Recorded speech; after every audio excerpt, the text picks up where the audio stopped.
देखा होगा, डायरेक्ट आपके सामने खुल चुका है और इसमें सेक्शन 44 की बात की गई है।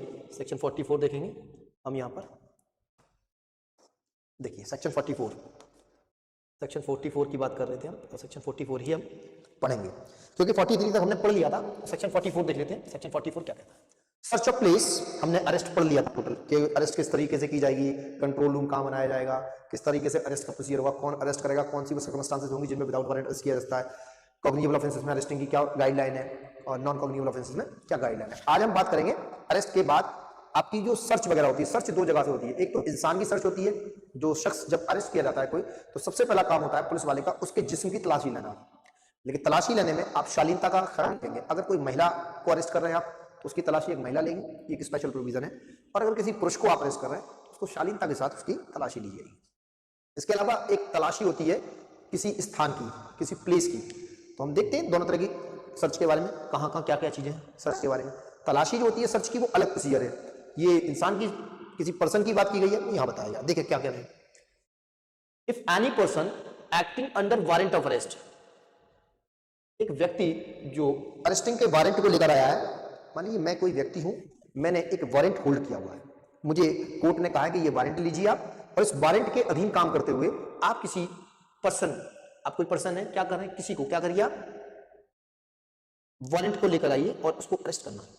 वारंट क्या करता है, अरेस्ट ही तो करता है, under the warrant of arrest और any police officer having authority to arrest. और कोई पुलिस वाला व्यक्ति है, थोड़ा सा मैं इसे क्लियर कर देता हूं। देखो दो लोग हैं यहाँ पर, पहला एनी पर्सन, इसका मतलब क्या है, प्राइवेट पर्सन हो सकता है कोई भी, ठीक है, कोई भी हो सकता है, वहां एनी पर्सन शब्द इस्तेमाल किया जाती है, एनी पर्सन। और दूसरा क्या है, police officer. Police officer, police officer कैसा है, हैविंग अथॉरिटी टू अरेस्ट। ये कैसा है, हैविंग अथॉरिटी। हैविंग अथॉरिटी का मतलब क्या है, जो अरेस्ट करने की पोजीशन में ताकत रखता हो, having authority to arrest, authority to arrest, ठीक है। एक ऐसा प्राइवेट व्यक्ति जो अदर देन पुलिस ऑफिसर है, कोई भी हो सकता है वो, ठीक है, पुलिस वाला नहीं है।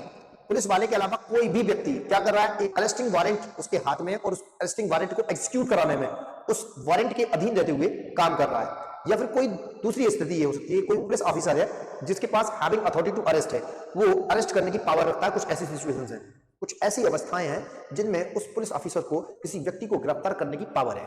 या फिर कोई एक प्राइवेट व्यक्ति है जो कि एक वारंट के अधीन किसी को अरेस्ट करने की पावर रख रहा है, तो क्या होगा, हैज रीजन टू बिलीव, उसको विश्वास करने का कारण है, किसको, या तो इस व्यक्ति को जब ये काम करना होगा या फिर इस पुलिस ऑफिसर को।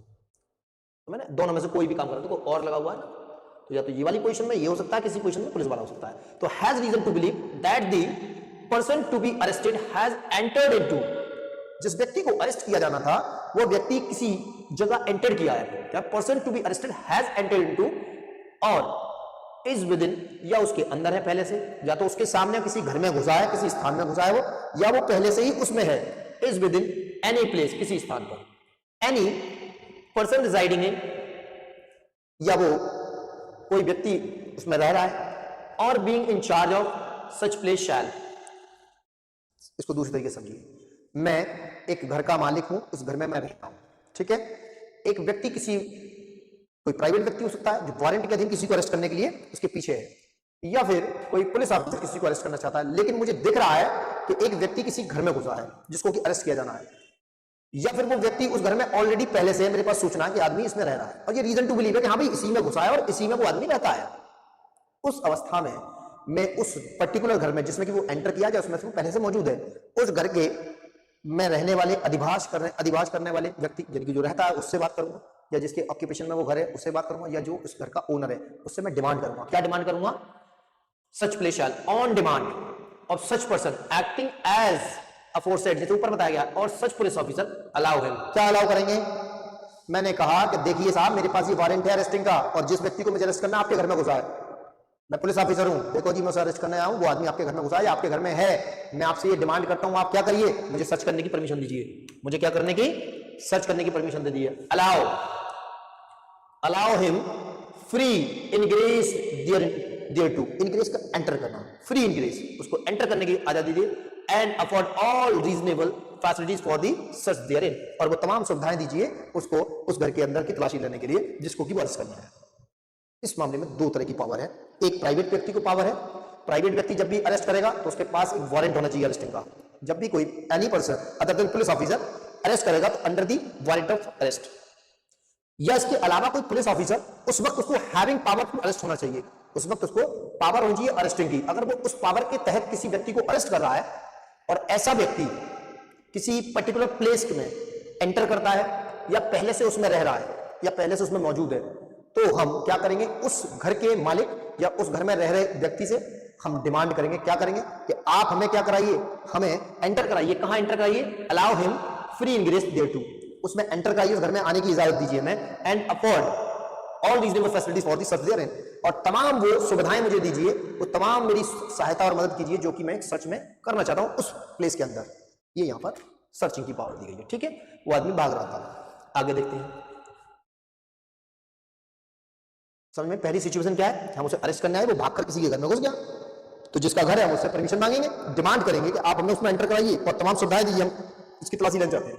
आगे देखिए, if ingress to such place cannot be obtained under subsection clause 1, it shall be lawful in any case for a person acting under a warrant, and in any case in which a warrant may issue, but cannot be obtained without the affording the person to be arrested and opportunity to escape, for a police officer to enter such place and such therein, and in order to effect an entrance into such place to break open any outer or inner door or window of any house or place, whether that of the person to be arrested or of any other person, if after notification of his authority and purpose and demand of the admittance duly made, he cannot otherwise obtain the admittance.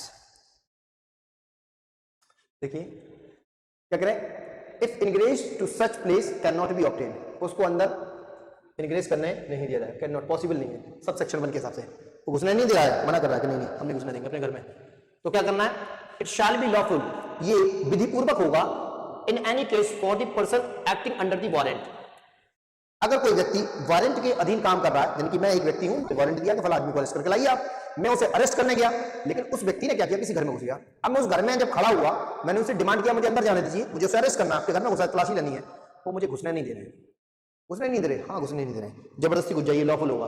क्या करें, it shall be lawful in any case for the person acting under a warrant and in any case in which a warrant may issue, या उस condition में जिसमें warrant issue किया जा सकता है, but can not be obtain without affording the person to be arrested on opportunity of the escape, for a police officer to enter such place and such therein, and in order to effect an entrance into the such place to break open any outer or inner door or window of any house or place.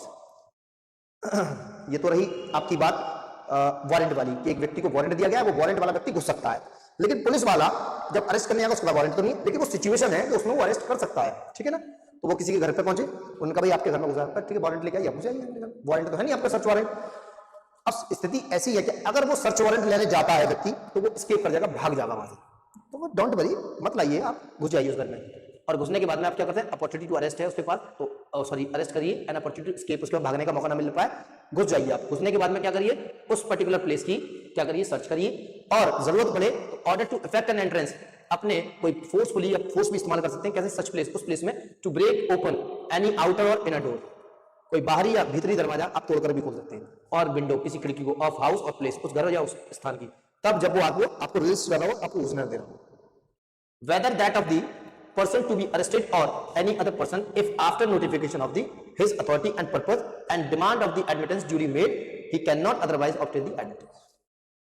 और कोई रास्ता ही नहीं था यार घुसने का, हमने आपसे डिमांड की, आपने हमें कोऑपरेट नहीं किया, तो फिर हमारे पास और कोई रास्ता नहीं था, हम दरवाजा तोड़ के घुस जाएंगे, और ये लॉफुल होगा, ये कोई अनलॉफुल चीज नहीं होगी, ठीक है। ये क्या कह रहे हैं, अगर आपके वारंट है तो वेल एंड गुड, और वारंट नहीं आपके पास, वारंट नहीं आपके पास, तो मैं वारंट लेकर आऊं, अगर वारंट लेकर आएंगे तब तक तो भाग जाएगा वो आदमी, तो उसके भागने को रोकने के लिए, एस्केप ना कर जाए, तो आप जरूरत हो इस तरह की, तो आप क्या करिए, आप घुस जाइए उस घर में, चाहे आपको एक बाहरी या कोई अंदर का दरवाजा तोड़ना पड़े या कोई खिड़की तोड़नी पड़े, आप घुस जाइए, लेकिन ध्यान दें थोड़ी शालीनता से। अगर कोई महिला या कोई ऐसी जगह पर कोई महिला है जो कहीं किसी कस्टम वस्टम की वजह से आपके सामने नहीं आती है, तो आप वहां का थोड़ा ख्याल रखिए, महिलाओं के साथ में कोई डिग्निटीफुल काम होना चाहिए, ऐसा ना हो कि उसकी डिग्निटी को आप डैमेज कर दें। आगे देखिए क्या कह रहे हैं, इसी बात को आगे उन्होंने कहा है प्रोवाइडेड में, देखें क्या कह रहे हैं प्रोवाइडेड में, provided that if any such place is an apartment in the actual occupancy of the female, actual किसी हिस्से अपार्टमेंट के हिस्सा in the actual occupancy of the female not being the person to be arrested, जो जिस व्यक्ति को आप arrest करने हैं वो ना हो, उसके अलावा कोई और व्यक्ति who according to custom does not appear in public, such person or police officer shall before the entering such apartment give notice to such female that she is at liberty to withdraw and shall afford her every reasonable facility for withdrawing and may then break open the apartment and enter it. मैं एक घर में घुस गया, घुसने के बाद में मैं चूंकि अरेस्ट करने आया था और मैं जब अरेस्ट करने आया था मैं उस घर में घुसा, घुसने के बाद में एक कमरा अपार्टमेंट में कोई हिस्सा, उस घर का एक कमरे में एक औरत थी जो पर्दा करती थी, किसी कस्टम या किसी यूसेज कोई प्रथा के चलते वो लोगों के सामने पब्लिक नहीं करती थी, अपना चेहरा नहीं दिखाती थी। वो कोई होती बहुत सारी प्रथाएं हैं नहीं चेहरा दिखाती हैं, तो आप अंधे होकर मत घुसिएगा उसमें, वरना लॉफुल नहीं होगा, इलीगल हो जाएगा। आप वहां खड़े होइए और बड़ी अदब से बड़ी डिग्निटीफुल उस महिला से कहिए कि देखिए मुझे उस शख्स को पकड़ना है जो कि भाग कर अंदर आया जब पहले से मौजूद है, लिहाजा मुझे शक है इस कमरे के अंदर है, रीजन टू बिलीव है मुझे, लिहाजा आपके पास पूरी फैसिलिटीज दीजिए आप उसको कि आप आजाद हैं, लिबर्टी आपको, आप इस कमरे से निकलकर किसी दूसरी जगह चले जाइए ताकि मैं इस कमरे की तलाशी ले सकूं। ये आपको नोटिस देना होगा उसको, ये उसका राइट है और आपकी ड्यूटी है, पुलिस वाले की या उस व्यक्ति की जो कि वारंट के अधीन काम कर रहा है, कोई प्राइवेट पर्सन है, उसकी ये जिम्मेदारी है कि वो उसको एक मौका देगा उसको हटने के लिए। ध्यान रहे अगर ऐसी गिरफ्तारी उसी महिला की होनी है तो जो कि कस्टमर यूसेज में रह रही है तो फिर ये सही नहीं, उसको अरेस्ट करिए आप, लेकिन ध्यान रहे महिला करेगी उसे अरेस्ट, आप नहीं कर सकते। तीसरा पॉइंट, ये इसका एक एक्सेप्शन था कि कुछ ऐसी महिलाएं हैं जो क्या करती हैं कुछ कस्टम के अकॉर्डिंग वो does not appear in the public, public के सामने नहीं आ पाते हैं। ठीक है, आगे देखते हैं। Clause 3, any police officer or other person authorized to make an arrest may break open any outer or inner door or window of any house or place in order to liberate himself or any other person who having lawfully entered for the purpose of the making an arrest is denied therein. क्या करेंगे आप? Any police officer और other person authorized to make an arrest में break open, authorize किया जाता है, क्या कर दिया? ओपन करिए, तोड़कर दरवाजा, any outer or inner door को तोड़ दीजिए, विंडो वगैरह का तोड़ दीजिए, आप निकल आइए, पूरी आजादी है आपको, जैसे घुसे तो तोड़ के निकल आइए आप, कोई मसला नहीं। ठीक है भाई, आपको आजादी है। ठीक है, हाँ लॉफुल करने पहले तो आपसे हमने शालीनतापूर्वक आपसे डिमांड की कि भाई आप हमें कॉपरेट करिए, हमें एंटर कराइए अंदर घर में, आप हमारे साथ कॉपरेट नहीं कर रहे हैं तो फिर हमें थोड़ी शक्ति का इस्तेमाल करना पड़ेगा जो कि लॉ में दी गई है, ऐसा करना लॉफुल होगा। ये हम नहीं कह रहे हैं, ये आपका सेक्शन 44 कहता है आपके BNSS का, आपका ये पहले 47 में हुआ करता था। ठीक है, लेकिन ध्यान रहे ये वाली बात को आप बिल्कुल ध्यान रखेंगे, ये इसका एक्सेप्शन है, ऐसा नहीं करेंगे, ऐसी महिला के साथ साथ आप ऐसा नहीं कर सकते, उसको लिबर्टी है कि उसको मौका दीजिए कि देखिए आप आजाद हैं, क्योंकि आप किसी पब्लिक में अपीयर नहीं करती हैं, अपना चेहरा नहीं दिखाती हैं, आप घूंघट करती हैं, तो ठीक है घूंघट करिए, आपको आजादी, आप हट जाइए यहाँ से, लिहाजा मुझे मेरा काम करने दीजिए, मुझे सर्च करने दीजिए वो आदमी मौजूद है इसके अंदर या नहीं, बस इतना। आगे देखते हैं, ये आपका सेक्शन कौन सा था? 44 था, जो कि पहले कहां हुआ करता था? 47 में हुआ करता, सेम एज इट इज था, कुछ इसमें कोई तब्दीली नहीं है। ठीक है, देखिए corresponding provision of previous statute में क्या था? सेक्शन था code of the criminal procedure में था, search of the place enter any person sought to be arrested. ठीक है, ये था सेम वही सब चीजें थी। देखो यहाँ पर भी प्रोविजो है सेम और यहाँ पर वही बात की गई है, सेम वही बात थी। अब आगे बढ़ते हैं हम 46 नहीं 45 हुआ, सॉरी 45 क्या कह रहे हैं? 45 pursuit of offenders into other jurisdictions, क्या कर परसूट कर सकते हैं किसी और जुरिडिक्शन में, यस पीछा कर सकते हैं आप, कर दीजिए, क्या देंगे, क्यों नहीं करेंगे? अ पुलिस ऑफिसर में for the purpose of arresting without warrant any person whom he is authorized to arrest pursue such person into any place in India। एक पुलिस वाला जो बिना वारंट के अरेस्ट कर सकता है आपको, वो आपका पीछा कर रहा है। ठीक है, एक वो व्यक्ति जो वारंट के अधीन काम कर रहा है आपको अरेस्ट करने के लिए, तो ध्यान रहे जुडिक्शन का यहाँ पे कोई रुकावट नहीं है, आप पूरे इंडिया में कहीं पर भी उसको अरेस्ट कर सकते हैं। देखिए लिखा है pursue such person into any place in India, पीछा कर सकते हैं आपका, कहाँ कर सकते हैं? पूरे इंडिया में कहीं पर भी। ठीक है, इसमें कुछ समझने की बात नहीं, कोई रॉकेट साइंस नहीं, वो सेम है जैसे पहले था वैसे सेम हो गया। आगे देखिए 46 क्या कह रहे हैं? नो अननेसेसरी रिस्ट्रेन, अनावश्यक अवरोध नहीं किया जाएगा, अनावश्यक अवरोध नहीं किया जाएगा, जितनी जरूरत है उतना करिए ना आप, अनावश्यक जितनी आवश्यकता उतना अवरोध करिए। देखिए क्या कह रहे हैं? The person arrested shall not be subjected to more restraint than is necessary to prevent his escape, जितनी ताकत का इस्तेमाल आप उसको अरेस्ट करने में लगा रहे हैं उतना ही लगाइए, भाई आपको लग रहा है कि इसके अगर हमने इसको कहीं कमरे में बंद कर दें हम तो ये भागेगा नहीं, ठीक कमरे में बंद कर दिया, अब नहीं उसको लाठी लेकर मारने लगे, नहीं ऐसा नहीं करना। जितनी जरूरत है, जितनी नेसेसरी है उसको निकल भागने से रोकने के लिए उतना ही करिए, उससे ज्यादा मत करिए। रीजनेबल मीन्स होंगे, अनरीजनेबल नहीं होंगे। जितनी नेसेसिटी है उतनी, जितनी आवश्यकता है, अनावश्यक तरीके से उसको अवरोध मत करिए, उसकी आजादी को अनावश्यक तरीके से इंक्रोच नहीं करेंगे आप। जितनी जरूरत है उसके निकल भागने से रोकने के लिए उतना ही करेंगे आप। इसके बाद 47 छोटे छोटे सेक्शन है, देखते चलते हैं। 47 क्या कहता है? Person arrested to be informed of grounds of arrest and of right to bail. ये मैंने जैसा कि बताया आपको, हम इसको आर्टिकल 20 में ही पढ़ते हैं, सॉरी आर्टिकल 22, फिर से 20 हो रहा है, आर्टिकल 22 में पढ़ते हैं। कॉन्स्टिट्यूशन का आर्टिकल 22 इससे संबद्धता रखता है, इससे जुड़ा हुआ है, यानी कि ये बेसिकली जो कॉन्स्टिट्यूशनल प्रोविजन है उसका ये इंस्टेंस है, उसका एग्जाम्पल है, ये प्रैक्टिकल एग्जाम्पल है। तो देखें क्या कह रहे हैं?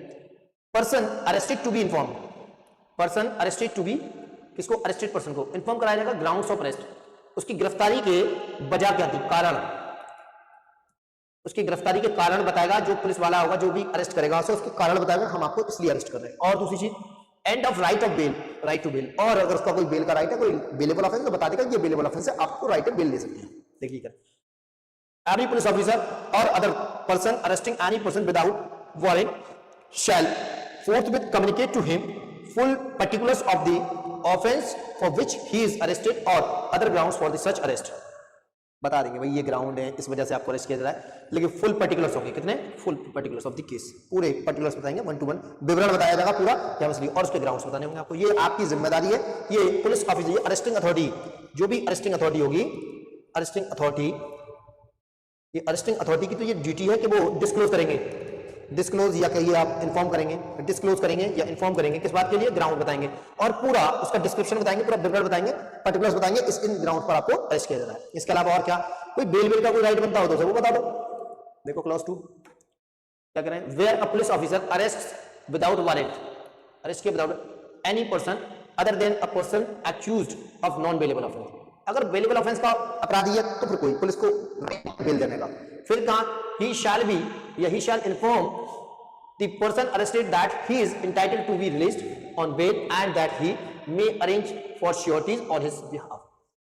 उससे कहा जाएगा कि देखिए आपने जो ऑफेंस किया है कॉग्निजेबल तो है ही है, साथ ही साथ नॉन बेलेबल ऑफेंस है आपका, तो इस मामले में आपको बेल हम तो नहीं दे सकते, क्योंकि नॉन बेलेबल के मामले जब आप इसमें जब बेल का पढ़ेंगे, बेल का चैप्टर पढ़ेंगे आप, तो बेल जब हम पढ़ेंगे तो मालूम होगा बेल में कि एक बेलेबल ऑफेंस होते हैं, एक नॉन बेलेबल होते हैं। तो बेलेबल ऑफेंस में पुलिस को भी पावर होती है, वो बेल दे सकती है आपको, लेकिन नॉन बेलेबल में पुलिस को पावर नहीं होती। जब अरेस्ट करेगी पुलिस तो आपको बता देगी कि बेलेबल ऑफेंस, आप बेल का इंतजाम कर लीजिए, अपने श्योरिटीज वगैरह ले आइए। लेकिन जब नॉन बेलेबल ऑफेंस होगा तो पुलिस को ये पावर नहीं है कि वो क्या करेगी, कि वो नॉन बेलेबल ऑफेंस होगा तो पुलिस को ये पावर नहीं है, पुलिस ये कहे कि साहब आपको हम बेल दे देंगे, अपने श्योरिटीज इंतजाम कर लीजिए, फिर पुलिस नहीं करेगी, पुलिस नहीं करेगी। देखिए यहाँ पर, और यहाँ पर जब भी बेलेबल ऑफेंस होगा तो वो क्या कहेंगे? मे अरेंज, क्या करिए आप अरेंज कर लीजिए, किसके लिए? श्योरिटीज ऑफ हिज बिहाफ, इसके लिए अपनी श्योरिटीज का इंतजाम, तब हम आपको बेल दे देंगे, बात खत्म। लेकिन इन case of bailable offence, but non bailable offence के मामले में, नॉन बेलेबल ऑफेंस के मामले में आपको पुलिस ऑफिसर या पुलिस अथॉरिटीज आपको बेल नहीं दे सकती। ये टोटली जो पावर है वो कोर्ट की पावर है, वो कोर्ट आपको, ये उसकी डिस्क्रिशनरी पावर है कोर्ट की, वो बेल आपको देगा। लेकिन बेलेबल के मामले में ये राइट टू बेल जो होता है वो bail as a matter of right होता है, वो अक्यूज का राइट है, आपको बेल पे छोड़ना पड़ेगा, इधर पुलिस और कोर्ट दोनों में से कोई छोड़ होता है, दोनों को पावर है। आपको देखिए एक बार फिर से, where a police officer arrest without warrant any person other than a person accused of a non bailable offence, जो कि नॉन बेलेबल ऑफेंस का एक्यूज नहीं है, वो he has informed the person arrested that he is entitled to be released on a bail and that he may arrange for sureties on his behalf। sureties ले आइए अपने इसके लिए। चलें आगे बढ़े। 48 सॉरी, यहां तक बात समझ में आ गई आपको? बहुत सिंपल है, कुछ नहीं करना है। हमने अभी सर्च पढ़ा, सर्च के बाद में हमने क्या पढ़ा कि आपके जो ग्राउंड्स होंगे वो कम्युनिकेट करेंगे, ठीक है, और क्या बताया हमने? परस्यू कर सकते हैं आप किसी भी जुडिक्शन में, कोई मसला नहीं, थ्रू आउट द इंडिया। इसके अलावा हम अब जो पढ़ेंगे वो पढ़ेंगे ऑब्लिगेशन ऑफ बेल वाली राइट पर, obligation of a person making arrest to be inform about the arrest attested to be relative of friends. ये पहले भी था, हाँ यस पहले भी था, अभी भी है। किसको इन्फॉर्म करेंगे? Relative of friend. किसके लिए? अरे भाई मुझे अरेस्ट किया है ना आपने, तो मेरी अरेस्टिंग के बारे में इन्फॉर्म करिए। आप किसको करेंगे? आप, ये ऑब्लिगेशन होगा किस पर? Police officer. Every police officer और other person making any arrest, अगर पुलिस वाले ने अरेस्ट किया, पुलिस वाले पर कोई और पर्सन है, अदर पर्सन है, उसने किया, उसके ऊपर वो ऑब्लिगेशन। क्या ऑब्लिगेशन है?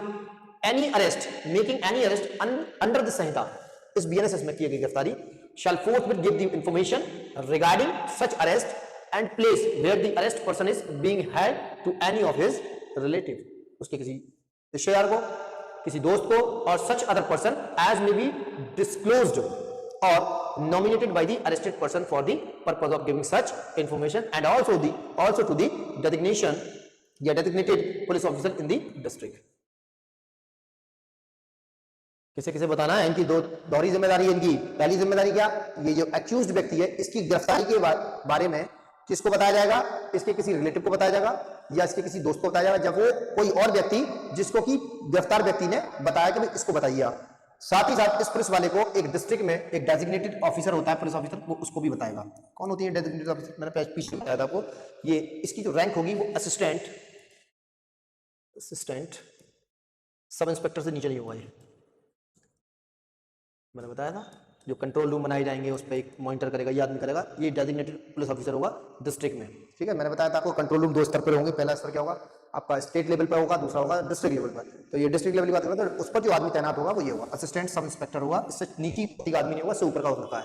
तो इसको भी सूचना देनी है, इस गिरफ्तारी की सूचना इसको भी देगा पुलिस ऑफिसर, और किसको देगा, उसके फैमिली को देगा।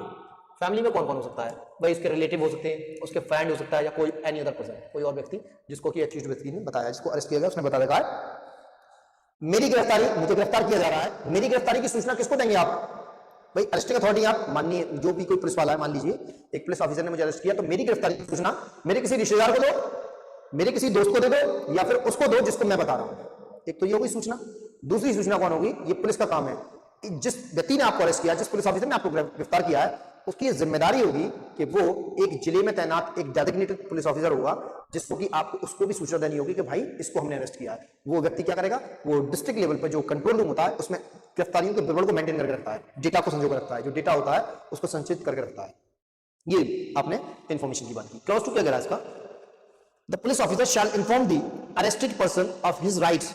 कौन से राइट्स बताएगा, अंडर सबसेक्शन 1। अंडर सबसेक्शन 1 में कौन से राइट है उसके, as soon as he is brought to be the police station. जैसे ही पुलिस स्टेशन लेकर आया जाएगा उसे, वैसे ही बताएगा उसके ग्राउंड कौन से राइट्स होंगे। ये वाले राइट है उसके, भाई बता तू किसको बताना चाहता है, तेरी जो गिरफ्तारी की इंफॉर्मेशन है वो किसको दें, बता। ये तुरंत बताएंगे, जल्दी से जल्दी, as soon as brought to the police station. जैसे ही पुलिस स्टेशन लेके आ जाएगा उसको, वैसे ही वो कहेगा कि देखो हम आपको अरेस्ट करके लाए, हम पुलिस स्टेशन ले आए, अब तुम बताओ तुम्हारी गिरफ्तारी की सूचना हम किसको दें। ये क्लॉज 1 की बात कर रहा है। आप देखिए क्लॉज 3 देखते हैं, ठीक है ना। क्लॉज 3 क्या कह रहा है, देखिए, an entry of the fact as to who has been informed of the arrest of such person shall be made in book to be kept in the police station in such form as the state government may by rules provided। अरे मैं एक व्यक्ति को ए को पकड़ कर लाया हूं, ठीक है, ए को मैंने अरेस्ट किया और इस व्यक्ति से पूछा बताओ तुम्हारी इस अरेस्ट के बारे में किसको बता दूं, वैसा मेरे रिलेटिव को बता दो, मेरे फ्रेंड को बता दो, या कोई एनी अदर व्यक्ति को, एनी अदर पर्सन को बता दो। तो जिसका भी नाम लिया, मान लीजिए मिसाल के तौर पर मैंने उसके फ्रेंड को बताया, फ्रेंड का नाम था का, इस का व्यक्ति को मैंने बता दिया, तो इस का जो विवरण होगा, इसका जो डिस्क्रिप्शन होगा, डिस्क्रिप्शन या इसका पर्टिकुलर जो होंगे इसके विवरण जो होगा, इसका विवरण मैं कहां लिखूंगा, जीडी में लिखूंगा। ये जीडी की बात कर रहे हैं बेसिकली, ये कह रहे हैं ना एक बुक होगी, ये बुक का मतलब क्या है, जीडी, जनरल डायरी। उसमें मेंशन किया जाएगा कि हमने इस व्यक्ति को पकड़ा, थाने पर रखी देती है बेसिकली जीडी, जनरल डायरी होती है। तो जीडी को हम एक रोज नामचा कहते हैं, जनरल डायरी। तो उसमें क्या होता है, उसमें डेली की बातें लिखी जाती हैं, किसको अरेस्ट किया गया, कोई किसकी ड्यूटी कहां लगा, ये सारी चीजें उसमें मेंशन होती हैं। तो जब आप अरेस्ट करके लाएंगे ऐसे व्यक्ति को, तो उसकी अरेस्टिंग के बाबत, उसकी अरेस्टिंग के रिगार्डिंग आप क्या करेंगे, उससे पूछेंगे बताइए हम किसको सूचना दें तुम्हारी अरेस्टिंग के मामले में। उसने बताया कि साहब का को बता दीजिए, मेरा मित्र है। तो इसी बात को हम अपनी किताब में मेंशन कर लेंगे। वो किताब होगी कैसी, किस फॉर्म में होगी, जैसा कि स्टेट गवर्नमेंट छपवा के देगी हमें, वैसा जैसा कि स्टेट गवर्नमेंट ने छपवा कर हमें किताब दी, हम वैसी किताब को मान लेंगे। ठीक है, आगे लास्ट इसका क्लॉज देखिए, clause 4। It shall be the duty of the magistrate before whom such arrested person is produced to satisfy himself that the requirements of the subsection 2 or subsection 3 have been complied with in respect of such arrested person। जब आप इस तरह के व्यक्ति को arrest कर ले जाएंगे, जब आप इस तरह के व्यक्ति को अरेस्ट करके ले जाएंगे, तो हम ये देखेंगे कि इस सेक्शन का सबसेक्शन 2 और सबसेक्शन 3 की कंप्लाइंस करिए नहीं की, आपने इसको सही तरीके से इस राइट को उस एक्यूज को दिया है नहीं दिया, ये कौन देखेगा, ये मैजिस्ट्रेट देखेगा। ठीक है, सेटिस्फाई हो जाएगा तब बात करेगा, नहीं करेगी कंप्लाइंस तो जो अरेस्टिंग अथॉरिटीज होंगी उनके खिलाफ एक्शन लिया जा सकता है। इसको चेक एंड बैलेंस कौन करेगा, चेक कौन करेगा, मैजिस्ट्रेट चेक करेगा। जब मैजिस्ट्रेट के सामने पेश किया जाएगा सर, तो सबसे पहला सवाल वो यही करेगा क्या आपने इनकी कंप्लाइंस की नहीं की, सब क्लॉज 2 और सब क्लॉज 3 की। देखिए सब क्लॉज 2 में देख लो एक बार से फिर से, सब क्लॉज 2 क्या कर रहा है, सब क्लॉज 1 की बात कर रहा है, सब क्लॉज 1 को फॉलो किया नहीं किया, सब क्लॉज 1 क्या है, अरे मेरी सूचना उसको दे दो ना। और सब क्लॉज 3 क्या कह रहा है, एक बुक होगी उसमें लिखा जाएगा, बुक में लिखा नहीं लिखा, ये सब बातें सब कौन पूछेगा, मजिस्ट्रेट पूछेगा आपसे। ये आपका सेक्शन 48 था। अब यहाँ देखिए सर्च ऑफ अरेस्टेड पर्सन, मैंने बताया था आपको अरेस्ट 2 तरह की होती है, एक होती है घर की सर्च, मैंने बता दिया आपको, वो भी 2 तरह की होती है, उसमें भी कोई डॉक्यूमेंट सर्च करना है या किसी व्यक्ति को सर्च करना है, वो भी 2 तरह की होती है। लेकिन अब व्यक्ति की सर्च तो हमने पढ़ी, क्योंकि अरेस्ट पढ़ रहे हैं, व्यक्ति भाग के घुस गया किसी घर में या पहले से किसी घर में मौजूद है, उसकी सर्च करेंगे। अब हमें जिस व्यक्ति को हमने अरेस्ट कर लिया है, मानिए मुझे किसी ने गिरफ्तार कर लिया, तो सबसे पहला काम क्या होगा, सबसे पहला मेरे जिस्म की, मेरे कपड़ों की तलाशी ली जाएगी, मेरे पास से क्या क्या बरामद होता है, वही कह रहे हैं। देखिए क्या करें, सर्च ऑफ अरेस्टेड पर्सन, वहां पर्सन नहीं था, वहां क्या था, प्लेस है ना, जिस घर में घुसा था, एंटर किया था, या पहले से विदिन व्हेनेवर, जहां की, क्या करें, अ person is arrested bye a police officer, एक व्यक्ति को पुलिस के द्वारा अरेस्ट कर लिया जाता है, under a warrant which does not provided for the taking of bail. Warrant भी 2 तरह के होते हैं, एक होते हैं बीडब्ल्यू और एक होते हैं एनबीडब्ल्यू। इनमें फर्क क्या होता है, इसको बोलते हैं बेलेबल वारंट और एक होते हैं नॉन बेलेबल।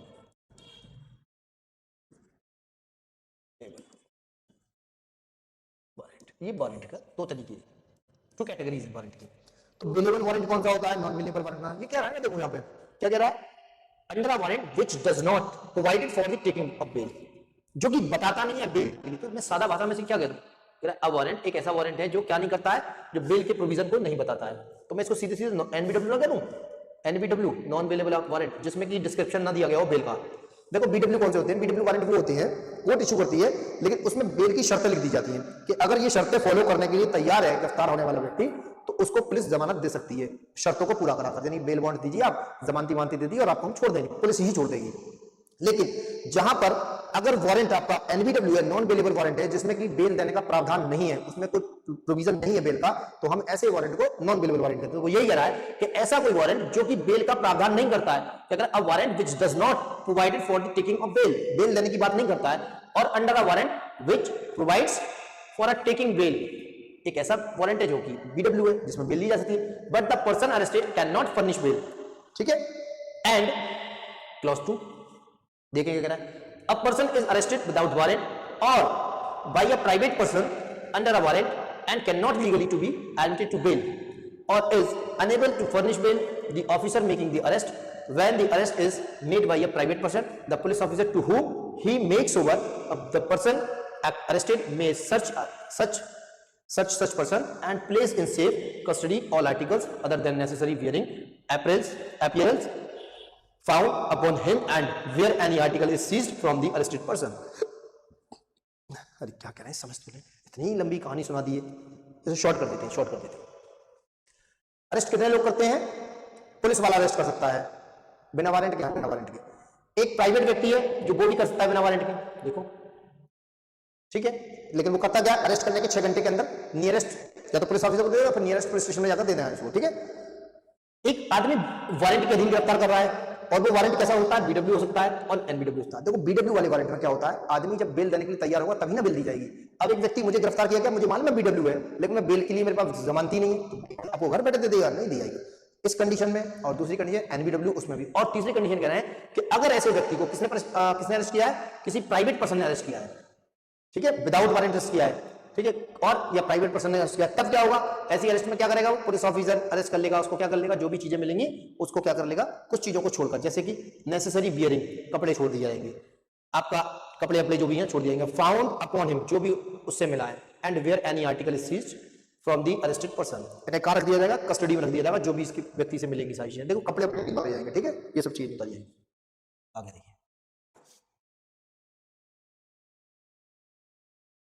और क्या किया जाएगा, और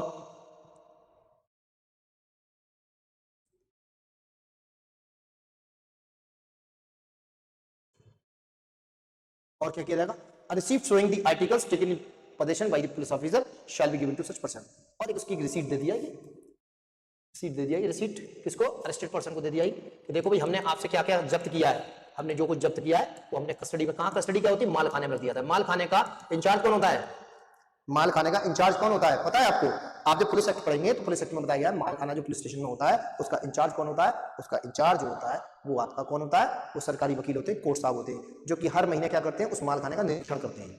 ठीक है, ये आपने बताया गया रिसीप्ट दे देंगे, ध्यान रखें इसमें थोड़ा कैटेगराइज कर दिया गया, थोड़ा सा मुश्किल बना दिया है, मुश्किल क्या सारी चीज एक बार में लिख दी गई है इसलिए थोड़ा सा लग रहा है।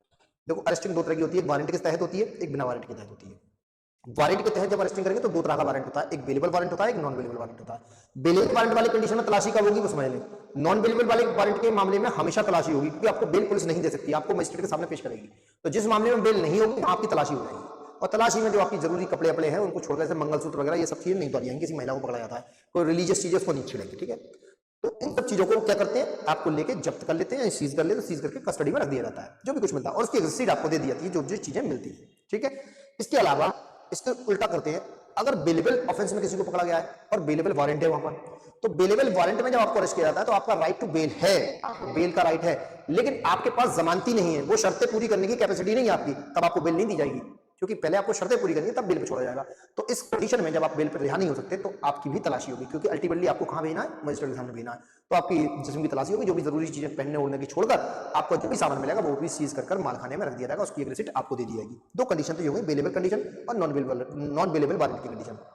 तीसरी कंडीशन क्या है, अगर किसी प्राइवेट व्यक्ति ने आपको बिना वारंट अरेस्ट किया, कर सकता है भाई, तो वो क्या करेगा, अरेस्ट करने के बाद तुरंत within 6 our from the time of arrest, जिस वक्त आपने किसी को अरेस्ट किया उस वक्त से लेकर 6 घंटे के अंदर उस गिरफ्तारी को कहीं पर क्या कर देंगे आप, कमिट कर देंगे। कमिट का मतलब होता है किसी जगह दूसरे आदमी को अपनी पावर को दे देना। ठीक है, तो वहां पर क्या करेंगे आप, उस अपनी द्वारा की गई गिरफ्तार व्यक्ति को 6 घंटे के अंदर किसी पुलिस वाले को दे देंगे। अगर पुलिस वाला नहीं मिलता है तो उसका नियरेस्ट जो पुलिस स्टेशन होगा जहां अरेस्ट किया गया है उस पुलिस स्टेशन को दे दिया जाएगा। जैसे ही आप चाहे पुलिस वाले को दें या पुलिस स्टेशन को दें, वो आगे की कार्रवाई कैसे करेंगे, फिर वो सर्च करेंगे। कैसे करेंगे, देखा जाएगा कि उस व्यक्ति को जो अरेस्ट किया गया है कि उसका ऑफेंस बेलेबल है तो बेल देकर छोड़ दिया जाएगा, बेल देने में तैयार होगा। अगर नॉन बेलेबल है तो उसकी तलाशी होगी, और अगर बेलेबल है और वो बेल नहीं देता है तब भी उसकी तलाशी होगी, और तलाशी कर जो भी चीजें पहनने ओढ़ने की जरूरी चीजें उन्हें छोड़कर बाकी चीजों की एक सीजर रिपोर्ट बनाकर आपको दे दी जाएगी रिसिप्ट, और बाकी चीजों को मालखाने में जमा कर दिया जाएगा। ये पूरा प्रोसेस है इसका।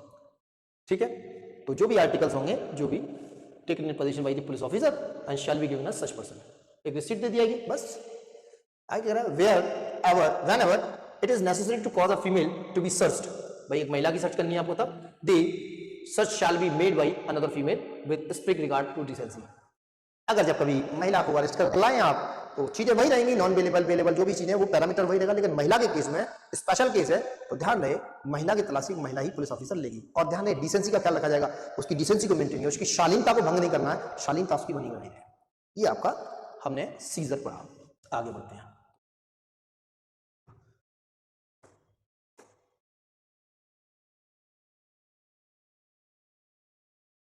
देखिए 50 क्या कह रहे हैं 50 में, power to seize offensive weapons. अरे भाई आपके जिस्म से कुछ आयुध मिल रहे हैं, ऑफेंसिव वेपन मिल रहे हैं, भाई एकदम खतरनाक हथियार मिल रहे हैं, कैसे गोला बारूद वगैरह तो नहीं मिला, हाँ देखो वही मिल रहा है। द पुलिस ऑफिसर और other person making an arrest under this Sanhita, इस संहिता के अधीन या किसी पुलिस वाले से या किसी प्राइवेट व्यक्ति का कोई आपको अरेस्ट करता है, immediately after the arrest is made take from the person arrested any offensive weapon, उससे अगर कोई वेपन मिलता है तो टेक ले लेंगे, which he has about his person and shall deliver all weapons so taken to the court or officer before such or whom the officer or person making the arrest is required by this Samhita to produce the person arrested। एक court के सामने लिया कर रख देंगे, जहां पर जिस संहिता बताती है उस अथॉरिटी के सामने लिया कर रख देंगे, वो क्या करेंगे वो जानेंगे, लेकिन ध्यान दें जैसे ही अरेस्ट किया जाएगा कुछ अगर खतरनाक हथियार वगैरह मिलेंगे तो उनको सीज करके कहां रख देंगे, कोर्ट के सामने रख देंगे। ठीक है भाई, कह रहे हैं कुछ नहीं करेंगे। आगे बढ़ते हैं। देखिए examination of accused by medical practitioner at request of the police officer, ये थोड़ा समझने वाली बात है, ये पहले भी था, पहले भी था, ये चीज पहले भी थी, काफी अच्छा खासा बड़ा सेक्शन है। ठीक है, काफी अच्छा खासा, इसमें 3 क्लॉज हैं। ठीक है, देख लेते हैं क्या कह रहे हैं। 51 examination of accused by medical practitioner, जिस व्यक्ति को आपने पकड़ा है, अरेस्ट किया है, जो एक्यूज्ड है, उसका एग्जामिनेशन होगा by medical practitioner at request of the police officer, एक पुलिस ऑफिसर की रिक्वेस्ट पर। देखो when a person is arrested on charge of committing an offence, एक व्यक्ति को अरेस्ट किया गया है किस लिए, उस पर ऑफेंस करने के लिए चार्ज है, इल्जाम है, of such a nature and alleged to have been committed under such circumstances that there are reasonable ground of believing that an examination of his person will afford evidence as to the commission of an offence, it shall be lawful for a registered medical practitioner acting at the request of any police officer and medical registered practitioner acting at the request of the any police officer and for any person acting in good faith in his aid and under this direction to make such an examination of a person arrested as is reasonably necessary in order to ascertain that fact which may be afford such evidence and to use such force as is reasonably necessary for that purpose. अरे कुछ नहीं कह रही यार, देखो यहाँ समझ लीजिए, एक मेडिकल प्रैक्टिशनर है और मेडिकल प्रैक्टिशनर से कौन रिक्वेस्ट करेगा? पुलिस वाला जिसने अरेस्ट किया होगा वो रिक्वेस्ट करेगा कि भाई इसको क्या करिए, मेडिकली एग्जामिन कर दिए। क्यों करा रहे हैं आप एग्जामिन? अरे कुछ एविडेंस कलेक्ट करने के, it's a part of the investigation. Medical जितने भी एग्जामिनेशन होते हैं वो क्या करते हैं, इसलिए एविडेंस कलेक्ट करने के लिए कराया था। उससे क्या मिल सकता है, कोई एविडेंस मिल सकता है और जिससे क्या होगा, हमें उस मुकदमे में कुछ कामयाबी मिलेगी। ये सब पुलिस वाला को फायदा मिलता है, क्योंकि हम जानते हैं इन्वेस्टिगेशन का मतलब ही होता है कलेक्शन ऑफ एविडेंस। तो एविडेंस को कलेक्ट करने के लिए प्रैक्टिशनर से क्या कराता है, वो काम कराता है। ध्यान रहे, लेकिन ये कैसा हो, गुड फेथ होना चाहिए, in good faith in his aid and under his direction, उसकी मदद के लिए उसकी डायरेक्शन में काम करेगा और उसको कर सकते हैं। ठीक है, लेकिन ध्यान रहे, on the request of police officer. आगे देखिए क्लॉज 2 क्या करें, whenever the person of a female is to be examined under this संहिता या section, the examination shall be made by only by or under the supervision of the female registered medical practitioner। भाई जिसको arrest किया वो महिला है, तो जो accused person है वो महिला है, उसको महिला है तो महिला डॉक्टर करेगी, और जहां महिला डॉक्टर नहीं है तो ध्यान दे उस महिला डॉक्टर का सुपरविजन रहेगा, करेगा मेल, लेकिन महिला डॉक्टर का सुपरविजन रहेगा। ठीक है, देखो कह रहे महिला होगी तो महिला के द्वारा कराया जाएगा, और महिला मौजूद नहीं है और under the supervision of the female registered medical practitioner. ठीक है, यस, आगे बढ़ते हैं। तीसरा question, the registered medical practitioner shall without any delay forward the examination report to investigating officer. बिना किसी देरी के क्या करेंगे, ये रिपोर्ट जो होगी मेडिकल रिपोर्ट वो किसको भेज देंगे, इन्वेस्टिगेशन ऑफिसर। ये ध्यान रखना, यहाँ टाइम लिख देते हैं और कंफ्यूज कर देते हैं। Registered medical practitioner shall without any delay, बिना किसी देरी के फॉरवर्ड भेज देंगे the examination report to the investigating officer. जो आईओ होंगे, जो इन्वेस्टिगेशन ऑफिसर होंगे, जिसको हम अन्वेषण अधिकारी कहते हैं हिंदी में, अन्वेषण अधिकारी को ऐसा मेडिकल प्रैक्टिशनर, जो मेडिकल प्रैक्टिशनर होगा वो क्या करेगा, बिना किसी देरी के ऐसी एग्जामिनेशन रिपोर्ट भेज देगा तुरंत। ये समझ लेते हैं ये क्या कह रहे हैं, एक्सप्लेनेशन लगा हुआ है इसमें, दो चीजों को डिफाइन किया गया। क्या क्या डिफाइन है, in this section and section 52 and 53 क्या कह रहे हैं, एग्जामिनेशन से मतलब क्या हुआ, यहाँ पे एग्जामिनेशन को डिफाइन किया गया है। क्या कह रहे हैं, shall include the examination of blood stains, semen, swabs in case of the sexual offences, sputum and sweat, hair sample and fingernail clippings by the use of the modern and scientific technique including the DNA profiling and such other tests which is the registered medical practitioner thinks necessary in a particular case। अरे ठीक है, ये अब नया जोड़ दिया गया, पहले DNA नहीं होता था, पहले नहीं था, पुरानी किताब में आपने देखा होगा नहीं था सीआरपीसी में, तो अब इन्होंने जोड़ दिया कि ये सब चीजें ले सकते हैं इन case of the sexual offences. Sexual offence में क्या करते हैं, ब्लड स्टेन्स, सीमन, स्वैब वगैरह ये सब चीजें ले सकते हैं, और किसी मामले में क्या कर सकते हैं, डीएनए प्रोफाइलिंग कर सकते हैं। ठीक है, और क्या कर ले सकते हैं, ये सब चीजें, क्लिपिंग, नेल क्लिपिंग, नाखून के हिस्से, ये सब चीजें ली जा सकती है, क्योंकि मॉडर्न टेक्निक है ना, डीएनए प्रोफाइलिंग के लिए लिया जा सकता है। और अगर इसके अलावा भी कोई चीज किसी केस में जरूरत समझता है कुछ और टेस्ट करने की, कौन, मेडिकल प्रैक्टिशनर, तो वो भी इसके अंदर ही, एग्जामिनेशन के अंदर ही आएगा। ये एग्जामिनेशन की डेफिनेशन उन्होंने बता दी, एग्जामिनेशन इतनी वाइडर डेफिनेशन है, ध्यान रखना। प्रीलिम्स में सवाल हो सकता है, पूछ देगा एग्जामिनेशन में क्या शामिल नहीं है, तो इसको एक निगाह अच्छे से देखना आपको। ठीक है, क्या शामिल है क्या शामिल नहीं है। रजिस्टर्ड मेडिकल प्रैक्टिशनर का मतलब क्या है, यहाँ पर इसको डिफाइन किया गया है। क्या मतलब है, means a medical practitioner who possess any medical qualification recognized under the National Medical Commission Act 2019, Act number 30 of 2019, and whose name has been entered in the National Medical Register or State Medical Register under the Act। वही आदमी registered medical practitioner कहलाएगा जिसने national medical commission act के तहत क्या कराया हो, अपना रजिस्ट्रेशन कराया हो, और उस रजिस्ट्रेशन के उसमें नाम हो उसका। ठीक है, और उसके पास एक रिकॉग्नाइज्ड कोई क्या हो, क्वालिफिकेशन होनी चाहिए, डिग्री होनी चाहिए कुल मिलाकर। और उसके बाद जैसे कि हम वकील हैं, तो हम वकील क्यों हैं, एडवोकेट क्यों हैं, क्योंकि हमने एक रिकॉग्नाइज्ड जगह से, एक रिकॉग्नाइज्ड इंस्टीट्यूशन से एक डिग्री ली है, और उस डिग्री के बेस पर हमें क्या कर रखा है, मेडिकल आपका एडवोकेट्स एक्ट 1961 के तहत हमें 1861 के तहत हमें क्या कर रखा है, हमने अपनी बार काउंसिल, जो भी कंसर्निंग बार काउंसिल होती है स्टेट की, हमने उसमें रजिस्ट्रेशन कर रखा, हमें लाइसेंस मिला है प्रैक्टिस करने का। उसी के साथ साथ हमने क्या कर रखा है, सीओपी को अवेल करने के लिए हमने bar council of India conduct कराती है, AIBE, ऑल इंडिया बार एग्जामिनेशन, हमने उसको पास किया। देन आफ्टर उसके अलावा हमें क्या मिला, सीओपी मिल जाता है, उसका मतलब प्रैक्टिस ऑफ सर्टिफिकेट। ऐसे ही हमें प्रैक्टिस ऑफ सर्टिफिकेट लेने के लिए, क्योंकि मेडिकल प्रैक्टिस की बात कर रहे हैं, तो इनका नाम कहाँ होना चाहिए, नेशनल मेडिकल रजिस्टर में इनका नाम होना चाहिए, या फिर स्टेट मेडिकल रजिस्टर में नाम होना चाहिए, जो इस एक्ट के तहत किया गया है। ऐसे हमारा एक्ट है, इसी तरह से इनका डिफाइन किया गया है। यहां तक आपको बात समझ में आई होगी।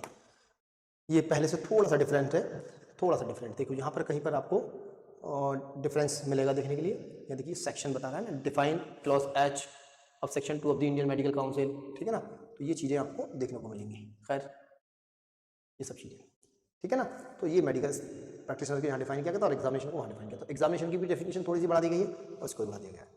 तो हम लोग 51 तक डिस्कस करें हैं इसको, और हम इसको आगे कंटिन्यू कल की क्लास में करेंगे। तो आज के लिए इतना ही। तो जो भी हमसे जुड़ने चाहते हैं, जो भी लोग जुड़ना चाहते हैं हमसे, तो हमारे दी गए नंबर पर हमें कॉल करें, और ज़्यादा वेट करने के लिए, ज़्यादा जानकारी के लिए हमारे ऑफिस को विजिट कर सकते हैं। धन्यवाद।